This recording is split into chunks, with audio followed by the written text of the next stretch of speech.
want you to listen. Then what? Share it. With? Whoever you share with. Whoever you know, the people you're close to.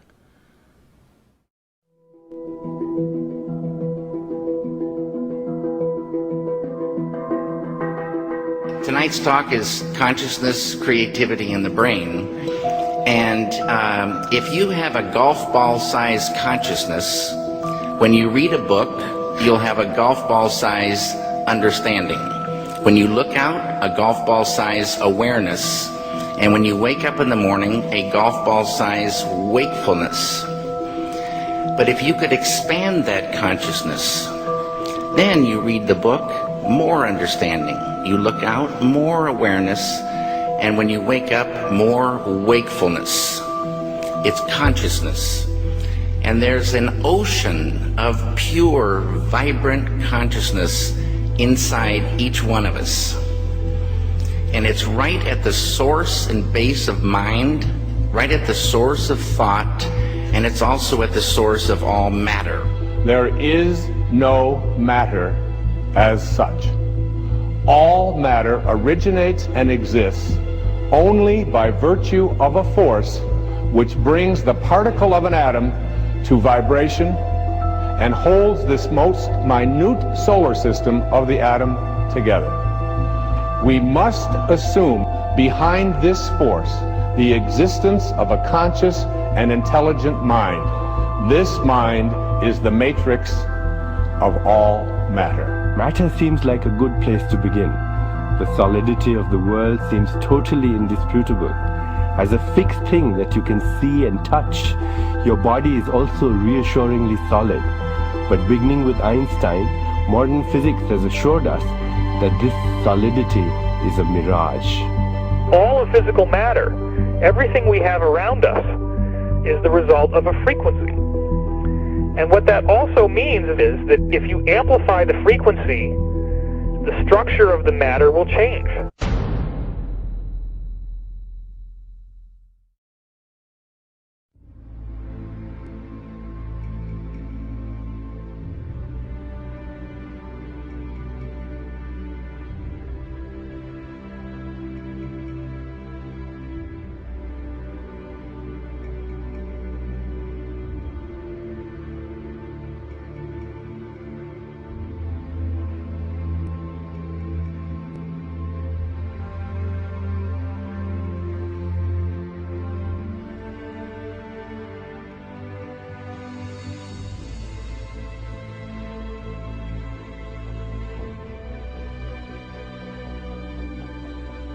The film you're about to see has no characters, it has no people. It is a film to describe to you and explain visually the effect of cymatic frequencies on texture, structure, water, oil. You will see many things that answer many questions. You will see living forms, living amoeba, almost animal-like creatures. You will see continents being formed, the earth itself coming into existence, explosions, eruptions, atomic explosions and bombs. You can see all this and watch it before your eyes. But everything owes its existence solely and completely to sound. Sound is the factor which holds it together.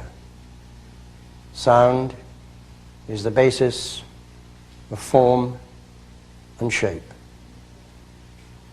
In the beginning was the Word, and the Word was God.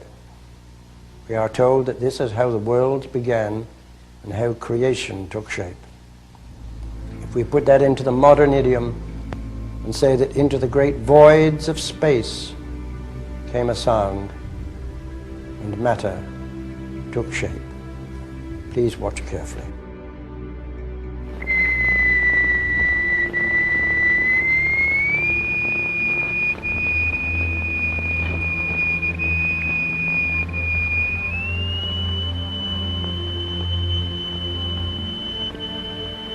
We can also use different shapes of plate. Here we have a triangular plate with a crystal attached to its underside and produce a sonorous figure. We change to a higher note and see a rather more complicated figure.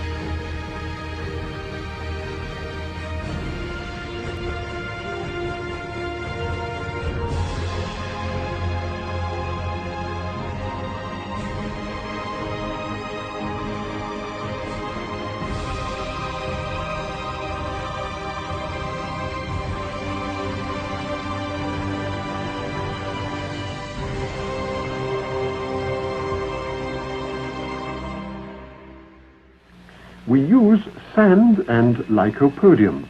The lycopodium moves to the center of the fields and takes up circular shapes.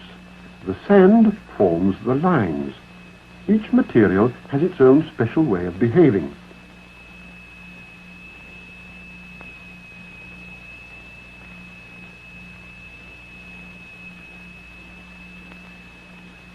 Lycopodium alone, a sonorous figure, transition to a mobile flowing phase,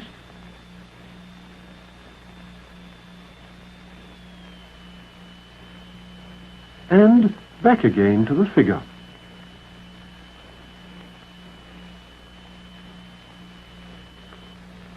The sonorous figures represent stationary waves, but now we can also observe moving waves.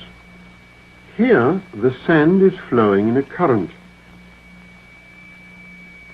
What is it that drives the rotational effect in our galaxies? What is it that drives the rotation of the planets? What is it that drives and impacts the rotation of Earth? In vibrating glycerin, we see continuous waves which form the queerest figures. And yet, the extraordinary things we see here are simply and solely the effect of vibration.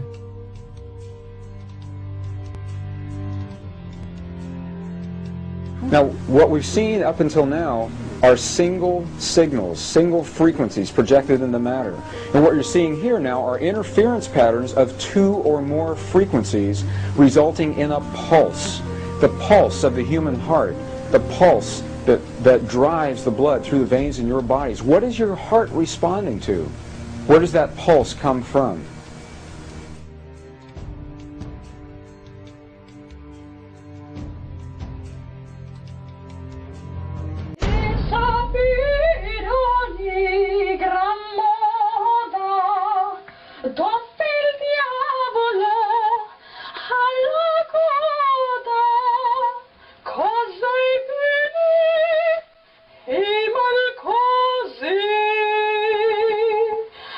Sapere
Quantum physics has revealed what ancient masters knew. Matter does not exist. The concept of substance arose from the philosophy of Aristotle, and from that concept came science's conception of matter. The fact of the matter is that the substance of the universe is consciousness. Belief that the substance of the universe is matter leads to what I call a fear-greed dichotomy, as people in their quiet desperation attempt to accumulate as many material possessions and riches as possible. In fact, the substance of the universe is consciousness. Therefore, it is behavior that is important.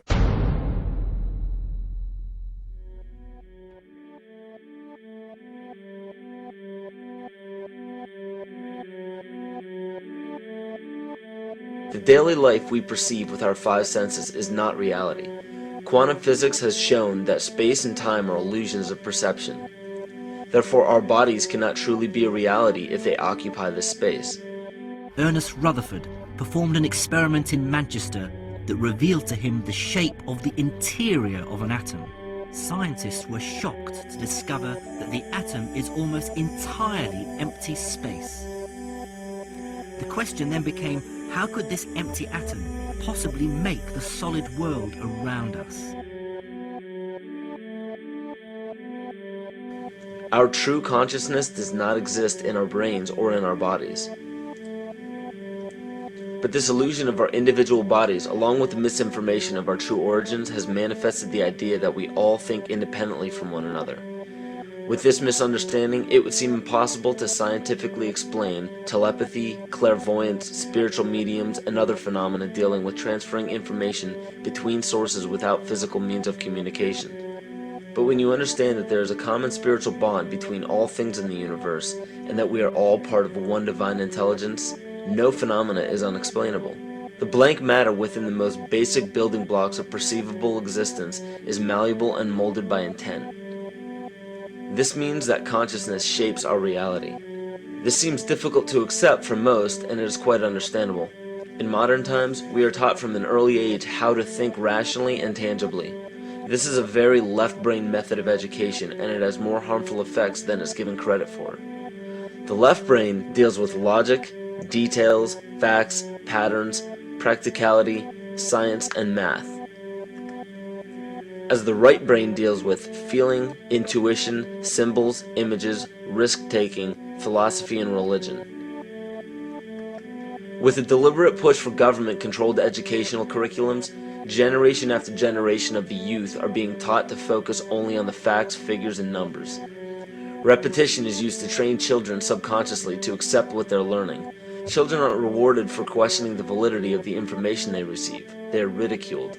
However, the children who blindly accept the information as true and merely regurgitate the information on command when it is time to take a test, those children go on to become the decision makers in our government, law, medicine, business, and every other occupation with power and prestige. The most detrimental effect of being pushed away from holistic thinking with the full brain into a strictly left brain thought is what is known as the suppression of the feminine. Every male and female have both feminine and masculine qualities. It has nothing to do with man or woman. These are represented by the left and right brain, yin and yang, black and white, light and dark, and most every other duality. Both are vital to our spiritual and physical health. So the intangible parts of our existence, such as emotions, are part of the true reality of higher consciousness. If emotions are part of a realm that we cannot experience with our five senses, then how is it that we are all aware of our emotions? What most people believe to be emotions are not truly the emotion itself. What we are experiencing is the physical manifestation of these emotions. Anger causes disturbance in the psyche, which manifests itself in the ego. These manifestations cause the heart rate to increase, body temperature to rise, and spawn many other physical traits that signify anger. Just as music from the radio is a physical manifestation of an intangible signal, our experience of emotion is the physical manifestation of an intangible signal as well. It has been shown that our emotions have a vibratory frequency to them. Furthermore, there are only two emotions that humankind experiences: fear and love. All other emotions branch either directly or indirectly from these two emotions. Fear has a long and slow frequency vibration to it, while love has a very rapid and high frequency. To show that vibration is the very foundation of existence, Hans Jenny developed what is known as cymatics in the 1940s to show that when vibrations of sound are passed through a form of media, there is a set pattern that will follow. When the frequency increases, the media develops into a more complex pattern. This is precisely what is happening to our Earth and to humanity. There are 64 possible codes of amino acids in our DNA structure made from 4 elements: carbon, oxygen, hydrogen, and nitrogen. By any means of logic, we should have all 64 codes activated within our DNA structure. Yet we presently only have 20 active codes.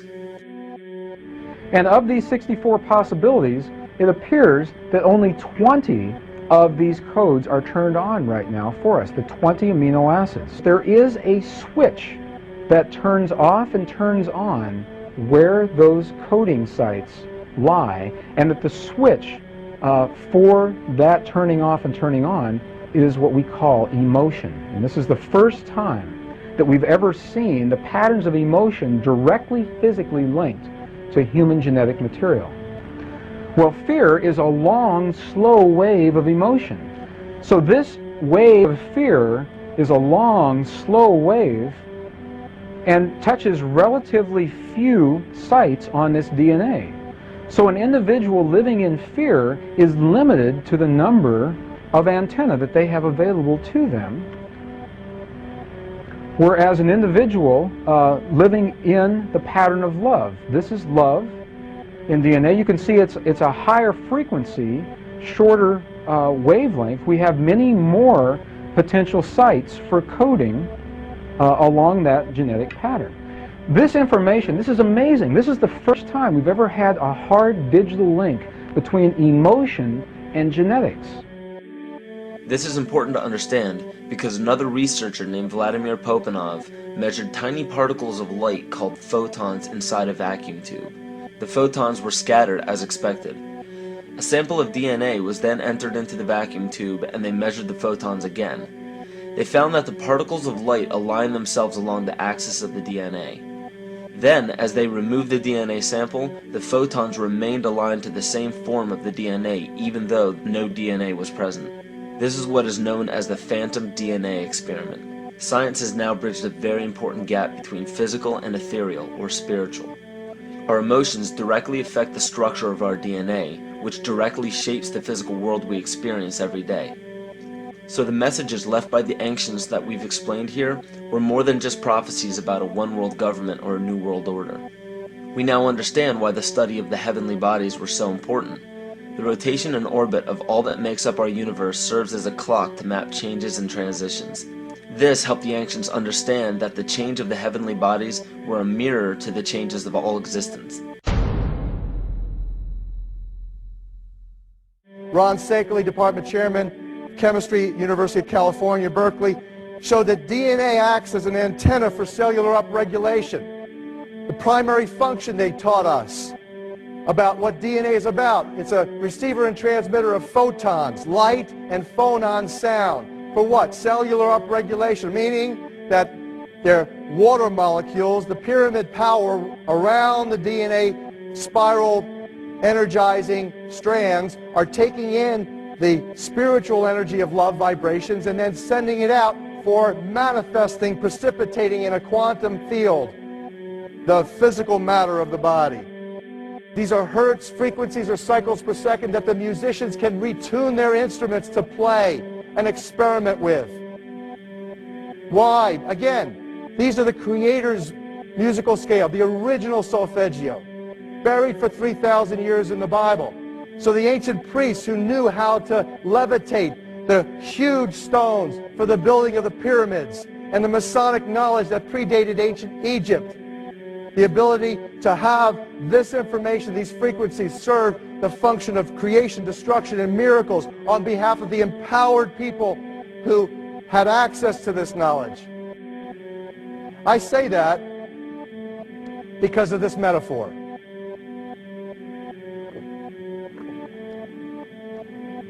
This is the difference between the power of our Creator and anything else, particularly evil.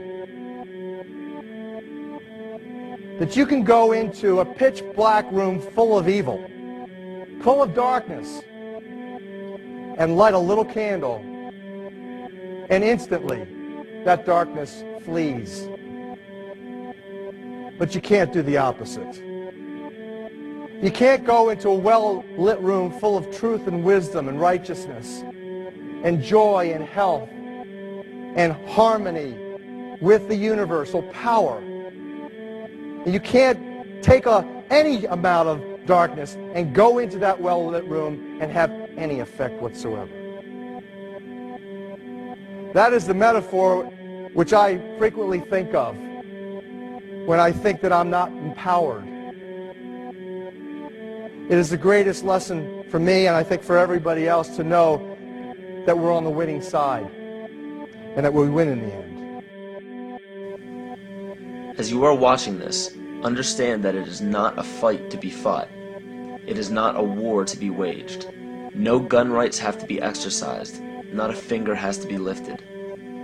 Most people wonder how one person can make a difference. They ask that if all this is so simple and this information is available, why hasn't someone else conquered their fears and changed the world for everyone else? This is the most difficult and beautiful conundrum to our lives. Your reality affects you and only you.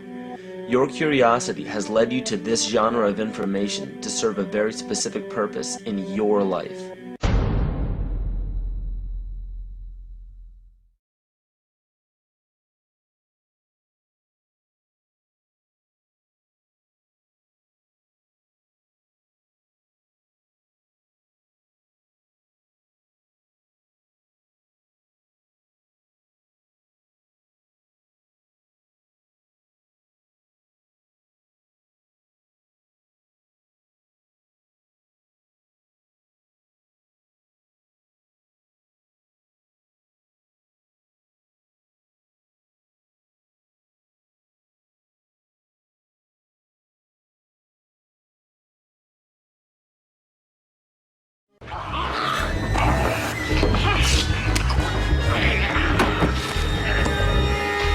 So who is in control? Huh? Are you? Am I? The guards outside? The warden in his office? Yeah? Who's in control? Testing, testing, testing. 1, 2, 3, 4. Dr. Ethan Powell interviewing Dr. Theo Calder. Now, this will be a very simple test. Pass or fail, life or death. You ready, Joe? Now, you write on this paper what I have taken from you. What have you lost? Write it! Write it! Wrong! You never had control. You only thought you had it. An illusion, tabby bourgeois. And what do you control? For sure, huh? The volume in your stereo, the air conditioning in your car? What else? What else? All right. Another chance. You were nervous. Too much pressure. Try again. What have you lost? What did I take? Write it. Write it!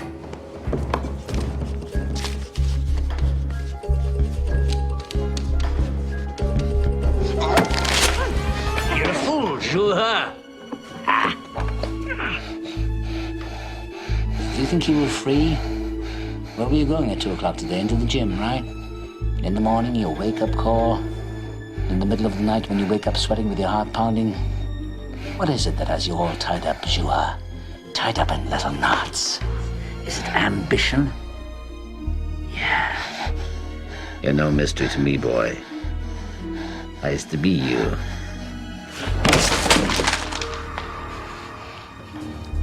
Okay. One last chance. You think I won't do it?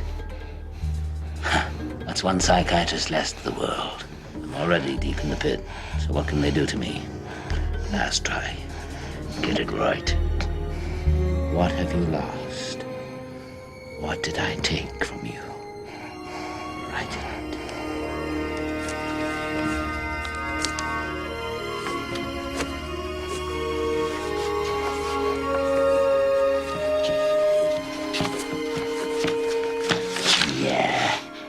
Congratulations.